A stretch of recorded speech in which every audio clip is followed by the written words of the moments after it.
Good afternoon, ladies and gentlemen, I'm John, this is Midea True Nerd, and welcome back to Fallout 3, You Only Live Once. You join me in my house very, very rarely, where I have to do a quick bit of inventory management, because, also, my bobbleheads.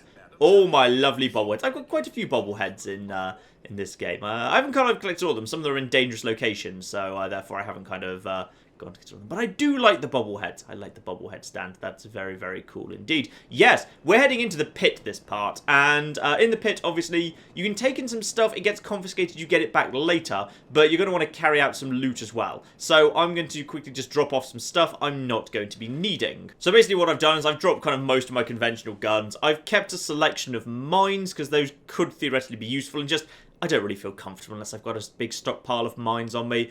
Obviously, I've kept the Gauss rifle. Dart gun is a good thing to have as an emergency. Jingwei's shock sword can be useful under some circumstances. Vengeance, obviously. And, yep, that's it, actually. That's the entirety of my weapons. And for armor, I'm basically going to be taking along the Chinese stealth armor, but I don't think I really need anything else, to be honest. I think we're good with just all of that stuff. So that means we've got, like, yeah, 90 spare carry capacity, which should be absolutely loads. It appears you've been wounded, madam. May I suggest you seek medical attention as soon as possible? Now you're just bloody rubbing it in, you bastard. So starting from Paradise Falls here, I'm now going to make my way pretty much almost due north, making my way towards Werner's signal. It's very much up towards kind of the very north edge of the map, and this is an area I've been to before, so this is going to take me a little while. So I'll do most of this off camera unless anything interesting shows up, but while we're actually setting off, I do want to quickly talk about the pit itself, because of course when I've done DLCs in this game, basically I've typically chosen like the timings for the DLCs very, very carefully. What I've always done is I've kind of chosen the optimal level in which to do a DLC based on when enemies are going to spawn. So for example, I did Point Lookout before I was level 10, so that the damn tribals weren't able to be that tough. You're just a basic bloke fly, fine, doesn't matter. And I did Mothership's Eater before level 20, so the aliens, or at least only in a very small number of cases, would have those bloody annoying force fields, so that kind of put me in good shape. So the pit is a little bit different, which is, the pit is actually kind of set up pretty well to be a very, a low-level DLC, because the very toughest of the kind of the main enemies I'm going to be fighting in this DLC, the Trogs, who are kind of, I don't think they're kind of some relation to the Tunnelers of New Vegas. They kind of look similar. They're like Tunnelers, except they're much, much softer and squishier and nowhere near as dangerous.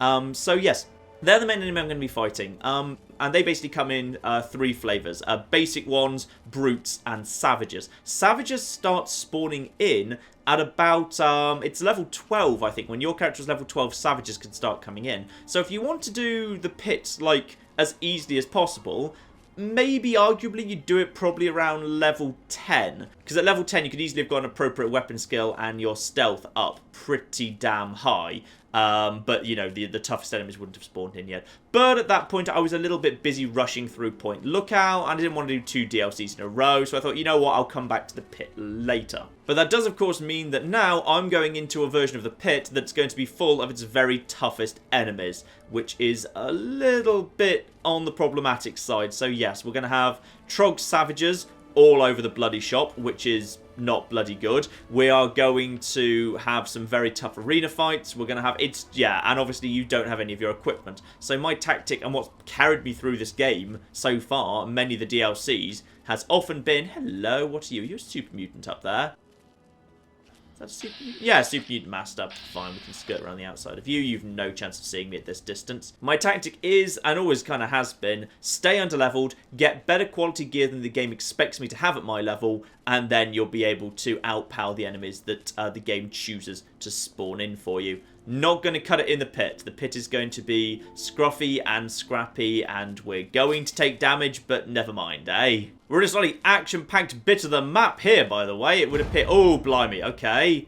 That's a sentry bot then. Skirt around the outside of a sentry bot. At this point, we're pretty much in, as you kind of head north, straight up from Paradise Falls. You're in Scorpion and Robot territory for the most part. So that can be a little bit on the dangerous side. Because, of course, robots present the possibility of being caught in crossfire, especially if it's sentry bots. So be a little bit careful. I found a couple of outcasts out here. Forgot these guys were here. Hello, are you a random event? Why don't you go bother the Brotherhood or something? Nope, they're just wandering around. They're not really interested in having a chat. Alright, fine. Uh-oh. Oh, dear. We've got a bit of a problem here. we've got Talon mercs. And they're probably here for me. Right. But the thing about Talon mercs is they won't actually attack me until they see me, obviously. But they might be walking towards me. All of that goody two-shoesness may have caught up with me a little bit here. Time to avoid the hell out of these guys. Just skirt around the other side here. This is a raider tower. I shouldn't be getting too close to raiders, I don't think. And I think me sneaking at full speed is faster than the Talon mercs can walk. Plus, I can navigate terrain better than they can. But that's not good. Hopefully, those Brotherhood outcasts might actually draw their attention. Would Talon mercs go hostile to outcasts? I think so. I think actually Outcast and Talon mercs will fundamentally fight each other, just because as far as Outcasts are concerned, anything that's... Oh, what are you? You're just a person clinging to a wall, aren't you? Alright, you know what? That's fine. I'm going to leave you to your extreme sports. It's fine. Just make bloody sure the Talon mercs aren't... No, they're not close anyway. Talon mercs. Oh, it will be a bloody pain if Talon mercs were the enemy at this point. Ah, and I think we've just found the mysterious extra door. Open this door. And we have the FU door. I love the FU door. It's lovely. Yes, this is a random door out in the middle of nowhere where you just open it and it just says FU. Enclave soldiers over in that direction. No sign of those Talon mercs. Alright, I think we're safe. Which is good. I was, nervous after a second. I'm just going to try and do this bit as quick as I can, because I'm worried that the flipping Talon mercs were theoretically to come back. That could be a problem. But there's our target right ahead. That radio tower, which is indeed broadcasting Werner's distress signal. Perfect. Now, what's going to happen up there in a second, we'll see in a bit, is Werner's already up there, and a couple of raiders from the pit will charge in and start shooting him. Don't get involved. He's immortal. He's hugely tough. He can very easily handle it himself. So all I need to do is just kind of stay back. He can't die even if they happen to somehow get like ridiculous numbers of critical hits or something. I think that was pit raider number 1. That's head goes rolling down the slope. Pit raider number 2 is going to run into trouble in a second. Yeah, you can see how quickly he's finishing those guys off. Interestingly, and I believe there's one more to die, he'll also now run over to me in a second, which is interesting. It's one of the few instances in the game where, because a character is triggered to speak to you, he'll run over to you, even though I'm invisible. You could have at least helped me with those guys. They finally tracked me down. I thought I'd have more time. You've come about the broadcast, right? Risky, I know. But it had to be done. So you know who I am. Who are you? Oh, I'm just here because of that radio message. So explain the problem, Werner. I come from a place far to the northwest. It's called the Pitt. It's, well, let's be honest. The place is a nightmare. Radiation, mutation, disease. But the worst of it, my people, some of the only survivors, are slaves. No big deal, you're thinking? It's a rough world, but I have a chance to free them. All I need is an outsider's help before that chance is gone. The Pitt's a mess. Nearly everyone who lives there is either sick, dying, or worse. It's the water and the air. You can't escape it. You stay there a few years, and no matter what, it'll get you. But the bastards who have my people, they found a way to cure it. And once they have that cure perfected, we don't stand a chance. So we need the cure to bargain for our freedom. Alright, this all seems reasonable. What do we do next, Werner? Well, you might try a disguise. Lucky for us, a group of slavers is nearby waiting to make a sale. You should be able to get one off of them. They're off to the west, near the tunnel that leads to the pit. That should be our first move. Alright, consider it done. So, my quest marker now moves over directly to the west. We're pretty much, at the very extreme north of the map at this point. We head just a tiny bit further north. The game will actually tell me that I'm not allowed to go any further. I'm kind of right pressed against the top of the map here. But yeah, you can see there. There's the top of the map right there. Conveniently, actually, the place he's sending me now, the place that actually sells the slaves, is also the exact same location where you actually enter the pit from, which is very bloody convenient. Anyway, I think we're now safe from the Talon Company mercs, so I'm just going to quickly wait until morning for better visibility. Alright, that's better. I can now actually see what I'm bloody doing. Now, on my way west via this cliff face, we're probably going to run into one random encounter. There's normally one somewhere around here-ish, so I need to check what that is. Hopefully nothing too dangerous. If it is, we can just hang back and let it play itself out or avoid it entirely. But, potentially... Oh, what do we got? What do we got? What do we got? What do we got? We have got just random dogs. Just a pack of vicious dogs. In fact, I think you actually just kind of saw them spawn in there. So that's fine. Obviously, I have animal friends. So vicious dogs for me are just friend dogs. So that's not a bad draw at all. That's actually a pretty lucky draw. But yeah, obviously... no offense, I think I've had the worst ones already. Because I've already had... I think there's only 2 that have got death claws in them. I know I already have both of those. Oh, puppy. Oh no, dead puppy. Oh, I'm sad now. Hello, what did you do? Oh, did you kill a wastelander? A wastelander who had a suspicious flying knife. I'd have killed him too. That's downright suspicious. Oh, good puppies. Well, in that case, we should be absolutely safe at this point just to head west to the slave market. Perfect. And we're even joined by a friend bear en route. Lovely. It's nothing but friends here. This is all very, very good. Hello, friend bear. And here is the slave market. Now, multiple ways you can approach this, by the way. You can kill these slavers and then kind of just break into the slave pen, free the slaves, and then there's kind of like, there's a slave just kind of dead on the ground, so you don't even need to kill the slaves. Or you could just do it the easy way. I mean, I don't really have anything I need money for anymore, so I may as well just kind of pop out of my invisibility cloak. Hello.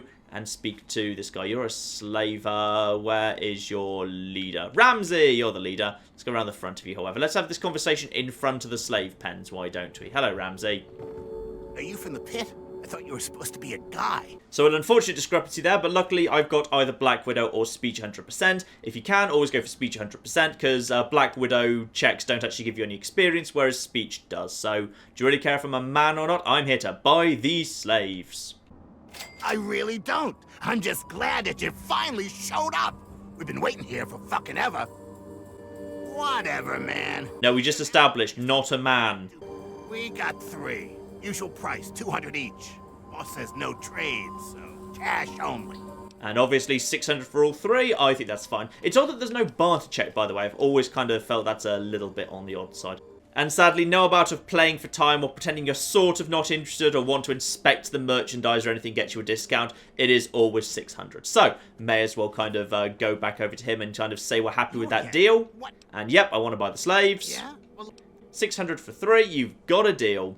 Now, there is, interestingly, a bit of an interesting issue on the economics of the Wasteland here, which is, obviously, this guy is from Paradise Falls, supposedly, and he sells slaves to the pit at 200 caps each.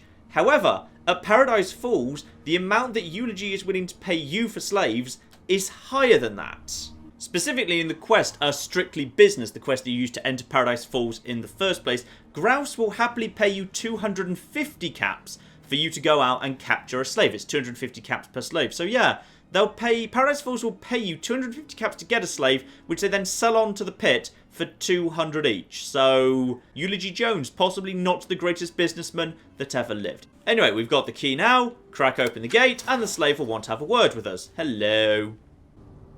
Oh my god! Are you real? You're here to save us? Where are we going? It's odd that you would assume that. Like, logically, if I came up to a slaver and said, I'd like to buy those slaves, here's some money, I'd just kind of think that your first assumption would be, you've got a new master, okay. I find it kind of sad from an evil role-playing point of view. You can't immediately just say to these guys, I'm not freeing you, you're my slaves now. Take yourselves to my house, whether that's in Megaton or Tenpenny Tower, and you'll serve me as my slaves there. No, you can't. You can either tell him that you're taking the clothes, but he can just go where he wants, or you can just tell him in a slightly different way, you're free now, but I need your help dressing like a slave. That guy over there on the mattress died last night. I never did get his name. If you don't mind the smell, you can just take his. Lovely. If you want to be a real jerk, you can say, no, I'm not wearing the dead guy's clothes. Give me your clothes, you bastard. No, I think I'll take his clothes. It's fine. We will. Thank you again, stranger. We owe you our lives. Okay, and we've gained some karma from that. And this guy here is indeed nice and dead. We can get, although prepare yourselves obviously for the usual issue of skimpy clothing in Fallout, which is obviously right now he's dressed like this with that kind of little kind of padlock and chain around him. Take that off him, however, and now all of a sudden, because I've taken that off him, he goes into his default nude attire, which is in fact a much more covering undershirt and pants. But alright, fine, whatever. Now we don't actually have to put that outfit on just yet. We don't need to do that at this point. That's a kind of a thing sometimes people get a bit confused about. You don't need to put it on until quite a bit later, in fact. So for now, we just head straight on to the tunnel, which conveniently is this tunnel right bloody here. Very, very useful indeed. Though it appears I may have beaten Werner here on this occasion. Alright, hang on. Ah, there he is. He's just standing at the very end of the enclosure. Alright, you got a disguise. Good, good. We're ready to head out. I was already ready. So that done, we are now actually ready to head inside the pit itself. Interestingly, Werner will just stand over there, but when you go into the tunnel, he'll just teleport in front of you like he's just mysteriously role-playing as Sans from Undertale. And there he is, there. Right, nothing else we need to do. Let's hop on this and head our way to the pit. And here we are, we have arrived in the pit itself. Where's Werner? There he is. And in a moment, Werner will engage in a little bit of shotgun diplomacy. You can see the raiders already running around here. Best thing you can do is simply go into hidden. Werner's going to go and have a little chat with the slavers here. And we'll see, I'm sure he'll kind of come up with a nice, friendly, simple solution. Doesn't exactly go very well, by the way. Everyone then starts shooting Werner, but do not worry about him. He can very easily handle this by himself. He's immortal, he's tough. I think he's got some kind of special mod on his character, because he seems with kind of fairly simple guns to be able to do a ridiculous amount of damage. So, he'll fight. Yeah, look at that. That guy just went down. Or possibly these guys just have deliberately low health. I'm not sure. But in either case, he can handle this by himself. You do not need to get involved. It's much safer if you don't. You don't need any of this stuff, by the way. Any of this stuff will just be confiscated when you head into the pit proper. Right now, we're still kind of on the approach to the pit. So you may as well kind of just grab it because, you know, it might be a nice thing to have when you get back out of the pit again later. But none of this will actually do any good to you whatsoever. You can't take it in. You will, however, note actually that the raiders, even though we're not in the pit yet, are wearing some of the new unique pit armors. So for example here we've got the Raider Paingiver armor, unarmed +4, rather kind of curiously specific amount, with damage resistance 9. I mean, it's pretty terrible, but to be honest, I just like the picks. It added so many new different like little variants of armor. It's just quite nice. Ah, Werner's killed everyone, now he's come to chat with me. We've got to keep moving. There's no time. Admittedly, with gun skill this good and him being completely immortal, I really feel like Werner could just launch a one-man operation to take the pit by force, but apparently he doesn't want to. He wants to send me in instead on a little kind of fun little stealth mission. This is as far as I can go. It's up to you from here on out. Don't expect to take anything you have in with you. They'll strip you clean, but I'll find a way to get your things back to you. Once you're inside, find a slave named Midea. She'll be able to help you. Remember, your goal is to get access to Asher and find the cure. After you have it, I'll contact you. And you absolutely sure I can't sneak a weapon in? Very important to ask him about this because it gets you a new extra item. Well, you might be able to get a small gun or a knife past them if you conceal it just right. I can do that for you, but I can't promise that they won't see it and just gun you down. You want the gun or the knife? And don't worry, they will never find it. It is a guaranteed pass. It's not like in New Vegas where you've got to pass like a sneak check to conceal a weapon or anything. And always go for the gun. That's way more useful. Okay. Here you go. Don't take it out until you get past the gate. You clear on what you need to do?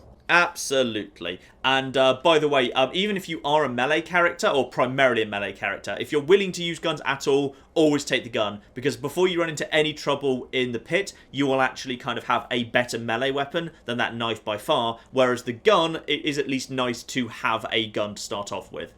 So yeah, it's just a good idea. It's pretty much for any character build. Go for the concealed gun, not for anything else. And get in, find Midea, got it. So now Werner just stays there and we head in. We still don't need to put the slave rags on, by the way. That's still not essential, so I'm still allowed to be in my stealth armor. I like crouching and wandering around while I'm wearing Vengeance, by the way, just because you've got the massive great ammo backpack on your back. Like, you're kind of crouching over because it's so bloody heavy. Quite like it.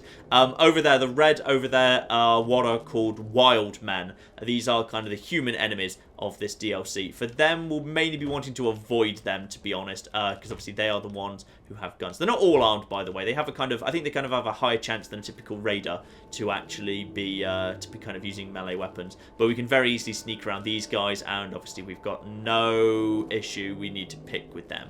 We can just avoid them entirely. So, welcome to Pittsburgh, as I have in the past, Miss. The Pit in Pittsburgh, obviously. Apparently well known for its many, many, many bridges. I did not know that about Pittsburgh, but last time I played this, someone told me that in the comments. So that's nice to know. It's good to know that Pittsburgh is apparently known for having a huge number of bridges or something. Can you see any more down the river? Can't see any, never mind. It's just this one bridge. So we've now got to cross this bridge. This bridge is the first kind of challenge that we come to. Not much of a challenge, mind, with the stealth armor, but still worth kind of acknowledging as a challenge. And it's mainly difficult because there are frag mines all over it. And you're thinking, John, why are frag mines a concern? You've got flipping light step. Frag mines can't even detonate for you. That's right. They can't, but they can detonate for other things, and there are other things on the bridge. And if the other things on the bridge detonate the frag mines, they can trigger a catastrophic chain reaction of flipping cars exploding, because all of these cars are of the explodable variety. Arguably, one tactic is actually just kind of go throwing in grenades ahead of you and actually kind of deliberately detonating all of the frag mines and all of the cars so it's safe, and also killing anything in front of you. But that would probably tip off the wildman behind you, you'll hear, as well as a sniper up ahead. So it's a little bit risky. Now, the first potential risk comes on in a second. I believe I can hop up here. Hang on. I've actually got to come out of stealth for a second because this is a bit tricky. There we are. All right, let's make sure I'm still fine. There we are, lovely. And by the way, there are booby traps here, but luckily I can't actually trigger those. Otherwise, I would have jumped straight into a bloody trap. Oh, by the way, you will notice, by the way, on the health counter in-game, of course, the health counter in-game has given me a complete full heal because I've entered a DLC, but obviously the true health counter is designed to counteract that. I can't stop that happening. Now, first things here, we've got a couple of dogs who I believe have already killed, yes, they've already killed a mole rat that spawns up ahead, but luckily on this occasion, they haven't triggered any of the mines, so that's why I was holding back for a second, because there's the odd chance one of the dogs, if they ran too far ahead, might have triggered a mine. Actually, I just need to check whether I've had a rad scrub or not. I have not. Good. The game's really inconsistent about whether or not it gives you a rad scrub at the beginning and end of DLC. It's very, very confusing. So yes, my rads are still where they should be at 109, which is good. Though I'll get several scrubs during the pit, but we'll deal with that when it comes up. So my in-game health has been reset, but don't need to worry about that. That's exactly what the true health counter is for. Alright.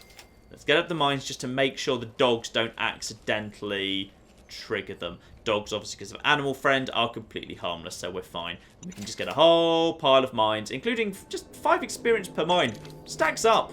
You know, 20 mines is 100 XP. There are quests that only give you 100 XP. I believe Holy Light only gave us 100 XP. So, you know, it's not nothing. It's not nothing in the slightest. Ah, now, we see some radiation up ahead, some radioactive barrels that have been spilled over. This, I believe, is completely unavoidable. Doesn't matter which way round you go this, you can kind of see there's radioactive barrels both sides, and there's no way to get over that fence. I have tried before and don't think it's possible. So you simply need to sneak through this here radiation. You can't necessarily run through because up there somewhere we've got ourselves a pit raider.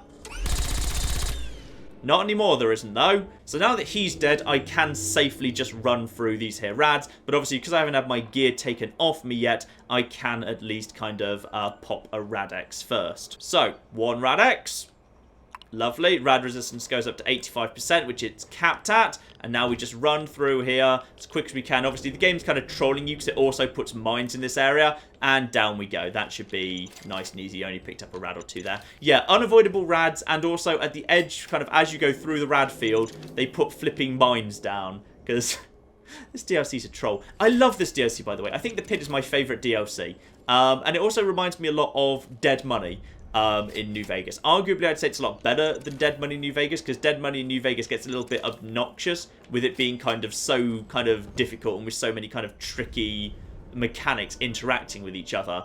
The problem with Dead Money is it basically becomes a game of trial and error, which is if you know how to do it, you can do it, but if you don't know how to do it, you just need to die a few times until you learn how all the systems interact, which it's not very good, it's not very intuitive. Anyway, as we come around the corner in a second, we shall see some pit slaves who have made an escape attempt. God only knows how, because there are multiple locked gates between the pit and where I'm standing at the moment. But sadly, they are wearing bomb collars, and I believe one of them just blew up one of their friends there. Do not stand this close to me. Oh! He didn't just do any damage to me, did he? No, good. In-game health counter's still full. It would have been an utter penis move if he had actually somehow caused trouble for me there. Right, hello. Right, grab that mine. Actually, I think is this an opportunity where you can actually get another slave costume if you happen to not have one by some coincidence? Yeah, tattered slave outfit. I think that would actually be good enough for you to pass the slave check without actually needing to do any of the rest of it. Alright, that's cool. In case you just happen to, I don't know, drop or forget your slave outfit that you picked up earlier. Or you decided against doing it earlier, but now you've changed your mind and decided you do actually want it after all. The rads, by the way, just went up to 111, even with 85% rad resistance off those flipping barrels. The radiation in the pit is high. Even with Radex on, you'll take a lot of rads. Now, let's talk about entering the pit properly, because the pit proper is beyond that gate there, and specifically the door beyond that gate. There are 3 ways that you can really get in. There's the way that Werner described. Simply put on the slave outfit, walk in, they'll take all your gear off you, but you'll get it back later, and that's absolutely fine. The second way is you can simply walk up to the door, bold as brash, dressed however you want, and you'd say, I'd like to sign up as a slaver, please. They will pretend that they're willing to accept your application. You'll walk through, you'll be beaten up, and your gear will be taken off anyway, and you'll be a slave once again. Or you can murder all of these guys at the door, walk in, but then you'll be beaten up and have your stuff taken off you. Now, options 2 and 3, there's the small problem of you get canonically beaten up and your stuff taken off you, but the game doesn't take any health off you. But you know what? That feels like that doesn't really fit into you only live once rules to me. Being beaten up and having your stuff taken off you and being knocked unconscious by the blows, yet the true health counter would stay as it was. So we're going to go for the basic, I am a slave and I'm going to have my stuff taken off me, because that's the only way to get in without taking a beating. And to make that happen, we simply take off the ghoul mask, take off all our equipment, and instead we put on the worn slave outfit.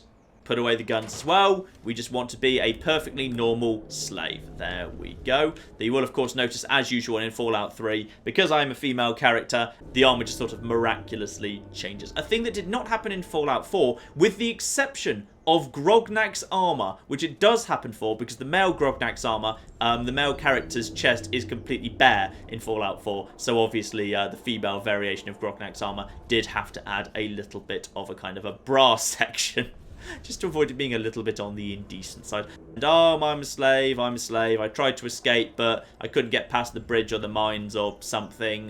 Please take me back and put me back into my slaving ways. I enjoy slaving so much. Door cracks open, and here's our new friend Mex. Have a word with him. I love it.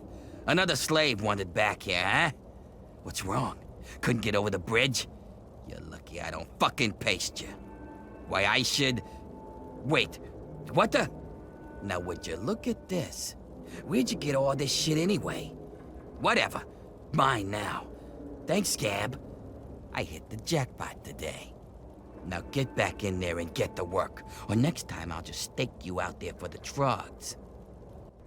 So sadly, he has indeed just taken all my stuff off me. Actually, you can theoretically just run straight through that gate before it closes. I don't actually know what happens if you do. But yes, there's nothing to actually stop you doing that. Now, he's not done rubbing it in, by the way. So you notice now if we go into our inventory, we have no weapons. We have only apparel is Tatter's slave outfit. He's also taken away all our aid, as well as all our miscellaneous items, with the exception of quest items. And also mysteriously the keyring, which must be marked as like an essential quest item, where you keep all of your keys. They don't just strip your weapons off you, they strip everything. And it's locked in this here safe. And if you go over to the safe... Boo-hoo. The mean boss took all the dumbass slaves' goodies. As I'm gonna cry to Asher. Yeah, Mex actually mocks you for wanting to get your stuff back out of the footlocker. And you cannot get it back because no matter how good your lockpick skill is, it requires a key, not a lockpick. So you are actually stuck. There's no way to get the stuff back. There is actually a fourth way to do this. A way that involves you actually getting to keep all your gear into the pit. The way it's most commonly done that I've seen people do in the past is like they walk in and then they vat up and glitch upwards through the kind of the grill there to take out that guy and then kill the other two. And if you do it just right, when you walk through the gate here, the event that the guys beat you up in a cutscene and take all your stuff doesn't happen, so you get to have all your equipment. But it's blatantly a glitch. It's not something the game intended to happen at all, and to be honest, it's kind of betraying the whole point of the DLC. It's like sneaking all your gear into dead money. It defeats the entire purpose of the DLC. So I'm not doing it, and it's also actually almost impossible to do on console. It's much easier to do on PC for some reason. So yes, I'm not going to be doing that. Into the pit proper we go. And you can see there that we've just picked up a small amount of ammo and a gun. So now if we go back into our equipment, we have now got the .32 pistol and a tiny bit of ammo for it. 24 bullets. And yes, a .32. The .32, a gun which in the base game you basically will have never used, because it's kind of terrible, but it will do. It will do for now. It's worth having a ranged weapon. I'll explain why when we actually get to some actual enemies. But don't get it out for now. I don't know how all the slavers feel about this. Plus I get another 150 experience here for completing Into the Pit for actually just arriving. As for getting some better gear, now we're actually in the pit, and thus we're kind of past the area where stuff is stolen from you. I could very easily kind of, you know, stealth kill one of these here guards. It is not worth it. Next to, say, Fallout New Vegas, where stealth killing was fairly predictable, in Fallout 3, stealth killing characters is much harder to do. Characters just kind of have psychic powers, and the pit is particularly unpredictable in my experience. So even if I kind of lure this guy into a dark corner and just kind of knife him, and just kind of take his guns and stuff, lots of other guards can just figure it out and all turn hostile and all start shooting at me, and I will not have the ammo to return fire. The benefit from having a bit of extra guns and some slightly better armor from that guy is not worth the risk of all of these guys who are on elevated positions and have way more better guns than me shooting at me. It is simply not worth the risk. So as a result, we are stuck with what we've got for now. Here we are. We now see some slaves working on...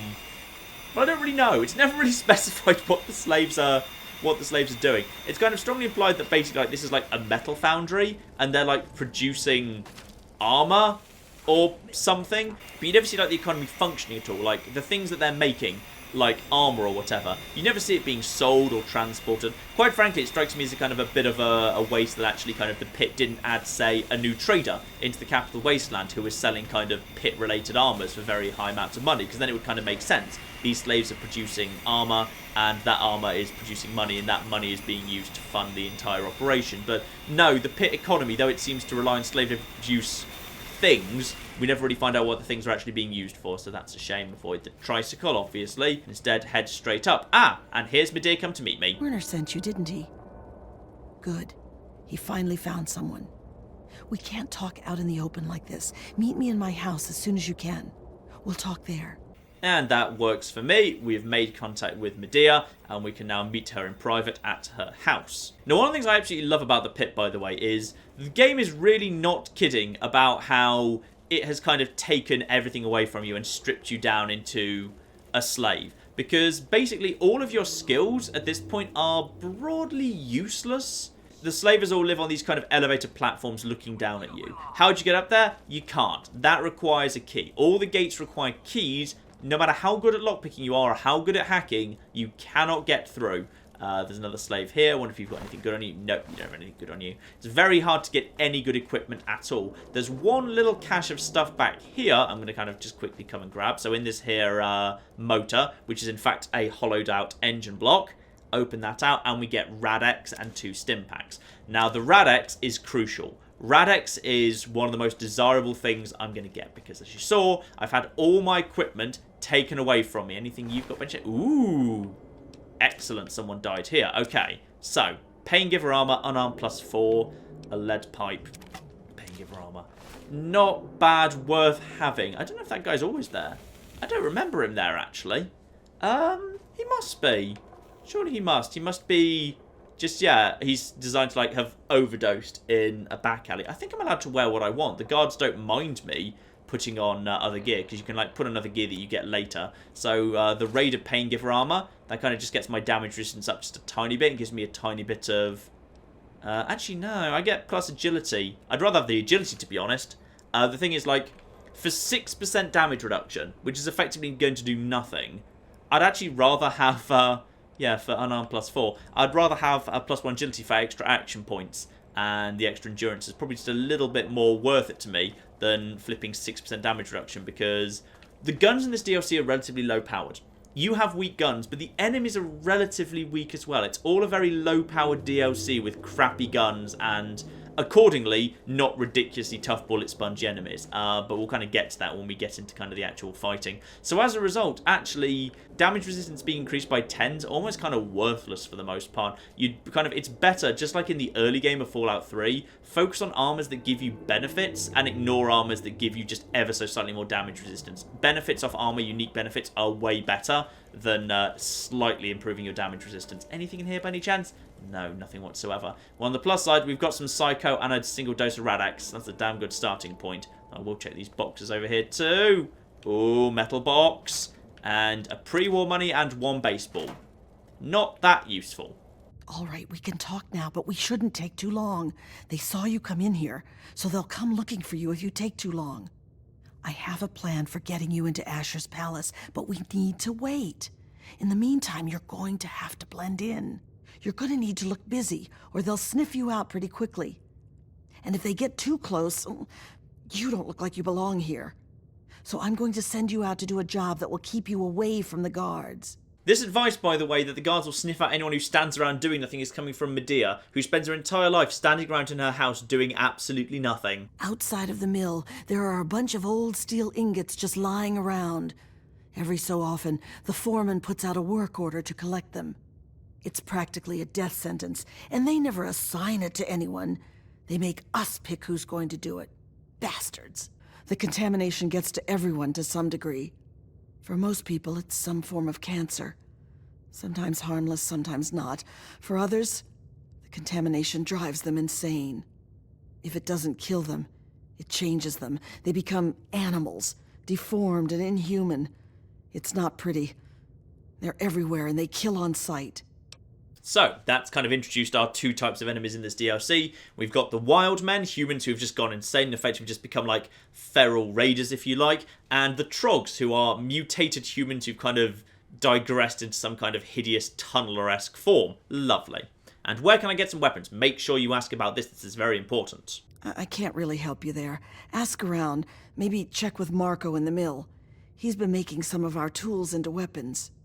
You might even be able to find a gun on one of the dead bosses out in the steel yard. What was that? What's going on in here, Midea? Who is this scab? Nothing. Nothing, sir. I was just telling this new worker about the job the foreman posted. Oh, yeah? So she's the one that's going out to the steel yard, huh? Yes, sir. I told her what she needs to do. She knows. 10 ingots as fast as she can.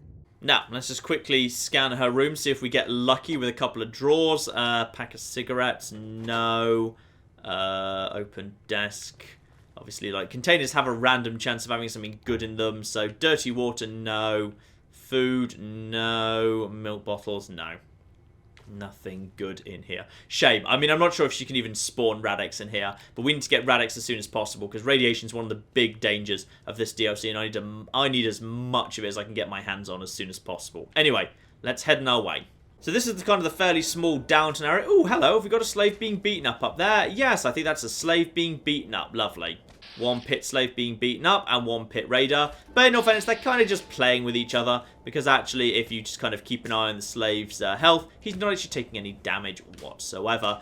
Over here, meanwhile, what we've got is, what's your name again? Kai. She's the one who sells the slop, which is the delicious sounding food that it just gets handed out to the slaves here. We also want to have a quick word with Millie over here. Hello, Millie. Have you seen Wild Bill around? No, I haven't, but I'm sure I'll keep an eye out for him shortly. And indeed, if we look at Millie with the Pip-Boy light on, you can kind of see what the game's talking about when it says, yes, the air and the water gets to people and sometimes manifests as things like forms of cancer. If we look at both Millie and Kai over here, their bodies are covered with horrible lesions, scabs, all sorts of things. Yes, the air and the water around here truly does get you. It's kind of horrifying, in fact. So, next thing we need to do is now head back round to where we were, and then go around the other way to get into the factory itself. I think kind of the joy of the pit is, it's very small. It's very small and it's very focused. Like the entirety of the downtown area, the starting area is,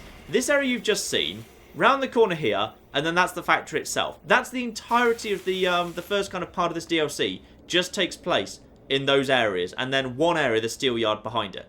That's it. It's an impressively tight focused DLC. I love this DLC. It's great.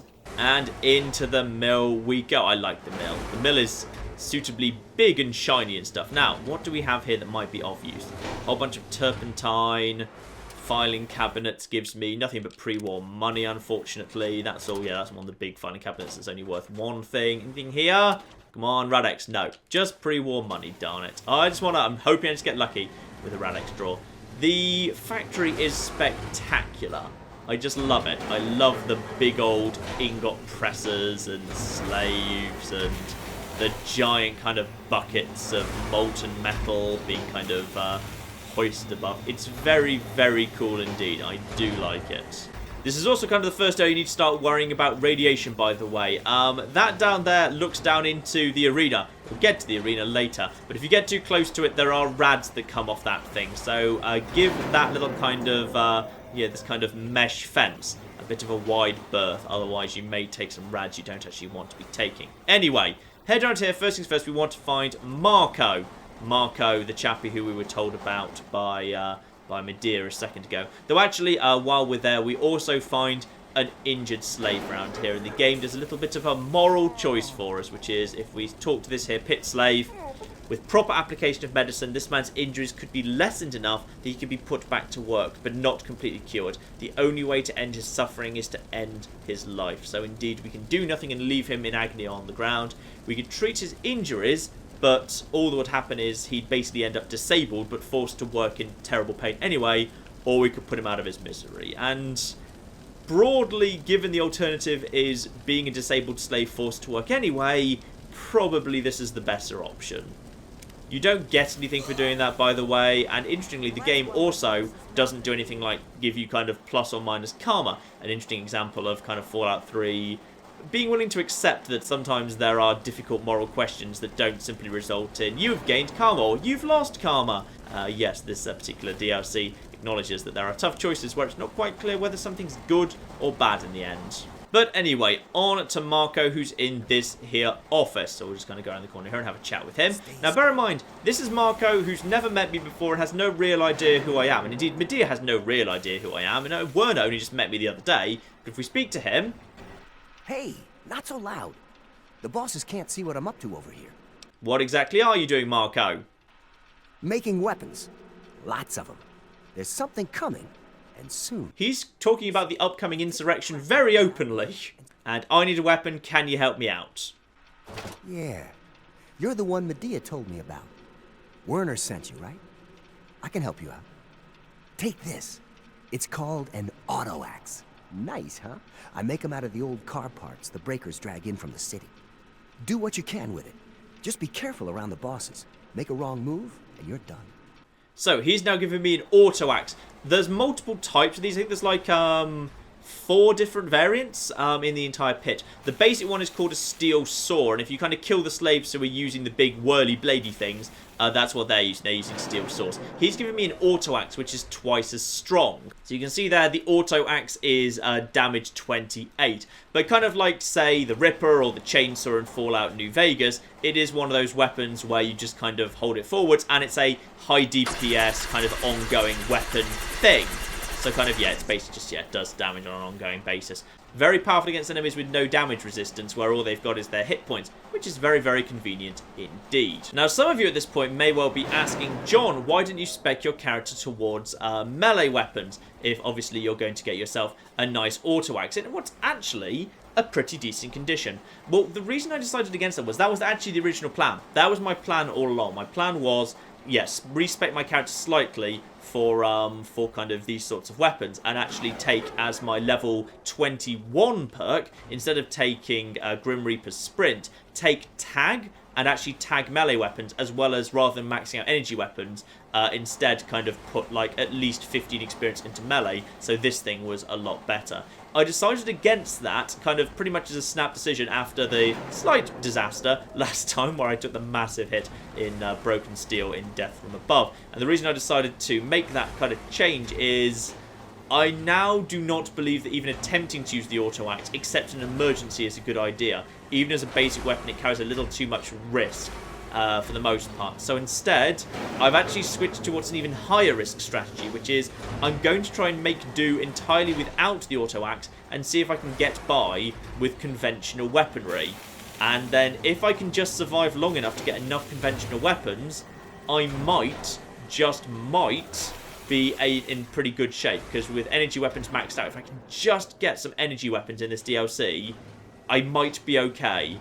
But oh, it's a bloody risk, but it's the one I've gone for. Anyway, just in case, I need to improve this thing a little bit anyway. And to do that, we need to quickly backtrack.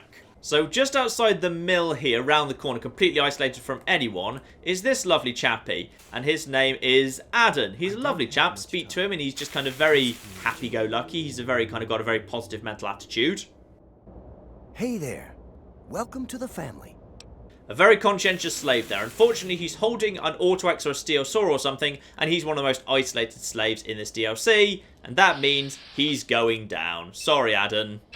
And we'll just quickly kill you with a flipping Autoax. Bloody harsh. And I lose some karma for that, obviously, but if we search his body, we get his Steel Saw. Lovely. And unlike killing the masters, no one particularly cares about you killing the slaves for some reason, which kind of makes sense, I guess. So, my Autoax can now be repaired and can be improved a little bit. I could probably get it up a tiny bit better, but honestly not much, so it's not really worth killing another slave for. So I've just slightly improved my my Autoax there. Lovely. So with that done, we can now head on to the next big objective, what Midea was telling me about there, the steel yard itself. Let's go and get ourselves introduced to that. So we need to go and speak to Everett up here. So you're the lucky scab gathering ingots for me today, huh? Indeed I am. Yep, that's me. Good to see a little enthusiasm for once. Well, follow me. Everett is an interesting chap for reasons we'll kind of get to in time. So Everett will walk on, but while he's walking on, I'll just kind of quickly loot his office, because there's an off chance we might be able to get something decent out of here. Not hugely likely, but it's not impossible either.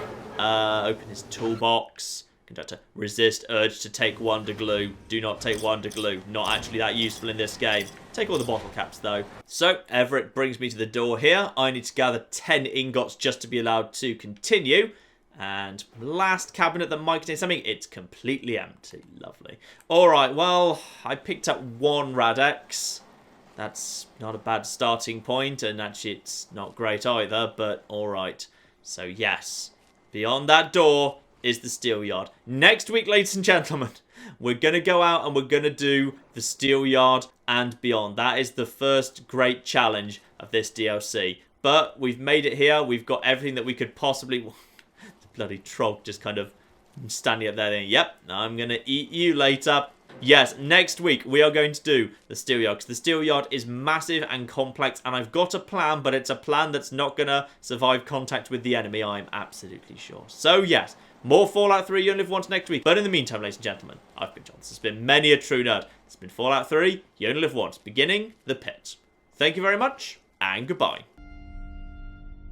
My milk gave me a sign, and it said tomorrow you will do something that will change your fate.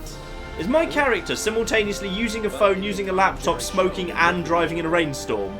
Hello, headquarters, I've got a problem. Yes, it's the milk again. Sorry, what were you saying? I was looking at this biscuit. You know what, mate? I'm confused too.